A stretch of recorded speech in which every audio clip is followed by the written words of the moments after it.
মহানগৰীত জিএছটি বিভাগৰ বৃহৎ অভিযান ভূতনাথ আৰু পামহিত মাজনিশাৰ পৰা অভিযান জিএছটিৰ বৃহৎ এটা দলৰ অবৈধ প্লাষ্টিক বেগৰ বিৰুদ্ধে এই অভিযান বিভাগটোৰ বুজন পৰিমাণৰ প্লাষ্টিক বেগ জব্দ কৰিছে প্লাষ্টিকৰ সামগ্ৰী মজুত ৰখা গুদাম সিল কৰিলে জিএছটি বিভাগে প্ৰায় 5 কোটি টকা মূল্যৰ সামগ্ৰী জব্দ কৰিছে বিভাগটোৱে মেসাৰ্স এছআৰজি প্লাষ্টিক্স নামৰ প্ৰতিষ্ঠান আৰু গুদামত অভিযান জিএছটি বিভাগৰ সতেলাল গুপ্তা আৰু বাবুলাল গুপ্তা নামৰ ব্যৱসায়ীৰ আছিল এই অবৈধ প্লাষ্টিকৰ সামগ্ৰীসমূহ চালানবিহীনভাৱে নিষিদ্ধ প্লাষ্টিক বেগ সৰবৰাহ কৰা 3খন ট্ৰাক জব্দ কৰাৰ পিছতে ব্যৱসায়ী দুজনৰ গুদামত অভিযান চলাই গৈছে জিএছটি বিভাগে আমি জনাব বিচাৰিছো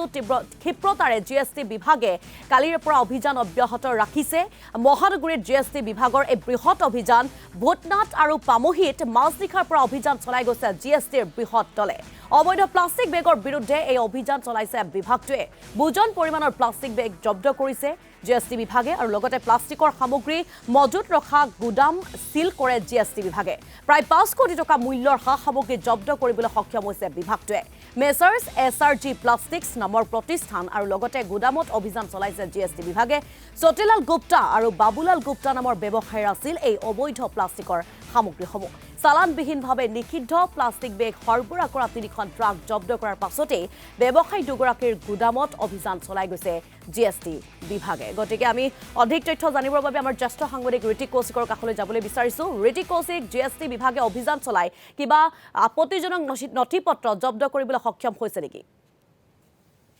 চাওক ঋতুমণি প্ৰথমতে মই এই গোটেই বিষয়টোত কালি নিশাৰ পৰা জিএছটি বিভাগৰ দলে অভিযান চলাই আছে পামহিত গুদামত অভিযান চলাইছে তাৰ সমান্তৰালভাৱে ভূতনাথতো অভিযান চলাইছে আৰু মই বৰ্তমান ভূতনাথৰ এই গুদামটোত আছো আৰু তাত দেখিবলৈ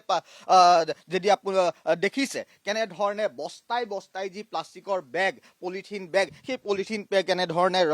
মজুত ৰখা হৈছে যিখিনি কোনো ধৰণৰ জিএছটি চালান নাই কোনো ধৰণৰ নথিপত্ৰ নোহোৱাকৈ এইখিনি বহিৰাজ্যৰ পৰা ইয়ালৈ অনা হৈছে আৰু জিএছটি ফাঁকি দি তাৰ সমান্তৰালভাৱে ইয়াত দুখনকৈ ট্ৰাক ইয়াত এতিয়া বৰ্তমান জব্দ কৰিছে জিএছটি বিভাগে যি ট্ৰাকত বৃহৎ পৰিমাণৰ প্লাষ্টিকৰ যি বেগ আছে সেই বেগ ইয়াত আছে তাৰ সমান্তৰালভাৱে পামহিৰ যি গুদাম আছিল পামহিৰ গুদামতো দেখিবলৈ পোৱা গৈছিল যেতিয়া জিএছটিৰ দলে অভিযান চলাইছিল সেই সময়ছোৱাতো দেখিবলৈ গৈছিল বৃহৎ পলিথিন আছিল আমাৰ লগত জিএছটিৰ যিগৰাকী অধীক্ষক আছে অধীক্ষক গৰাকীৰ লগত আমি কথা পাতিবলৈ চেষ্টা কৰিম অধীক্ষক গৰাকী অভিযানটো আপোনালোকে চলাইছিল কেনেধৰণে চলিছিল আৰু কি কি আপোনালোকে তথ্য ইয়াত লাভ কৰিবলৈ সক্ষম হৈছে চক যোৱা কালি আমি অভিযানটো চলাইছিলোঁ আমাৰ ওচৰত ইণ্টেলিজেঞ্চ আহিছিলে অলপ এই যিটো প্লাষ্টিকৰ বেগ এনেকৈ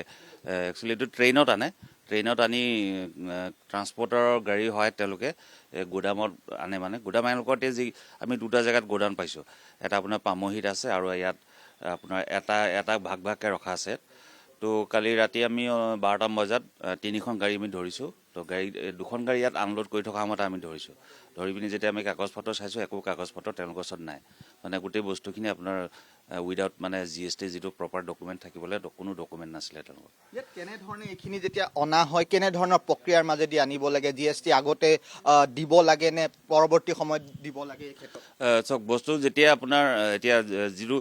জিএছটি টেক্সেবল বস্তু হয় টেক্সেবল গুডছ যেতিয়া আপুনি ট্ৰেইনত হওক বা কিবা গাড়ীত যেতিয়া মুভমেণ্ট কৰিব তাৰ এখন তাত কি হয়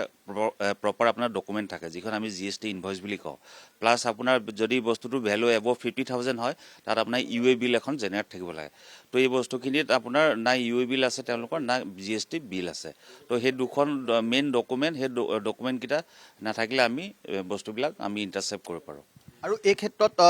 যি ইয়াত স্বত্বাধিকাৰী দুজনকৈ গৈছে ছোটেলাল গুপ্তা আৰু বাবুলাল গুপ্তা তেওঁলোকৰ সন্ধান পাইছে নেকি ছোটেলাল গুপ্তা একচুৱেলি মানুহ এজনে তেওঁক ছোটেলাল গুপ্তা বুলি গম পাইছোঁ তেওঁ বৰ্তমান ইয়াত নাই তেওঁ ইয়াৰ যিজন কেয়াৰটেকাৰ আছে তেওঁ মানে তেওঁ দিল্লীত থাকে তেওঁ ইয়াত নাথাকে বোলে তেওঁ তাৰ পৰাই বিজনেছো কণ্ট্ৰল কৰি আছে আৰু এই ক্ষেত্ৰত কেনেধৰণৰ ইয়াত শাস্তি হ'ব পাৰে যিটো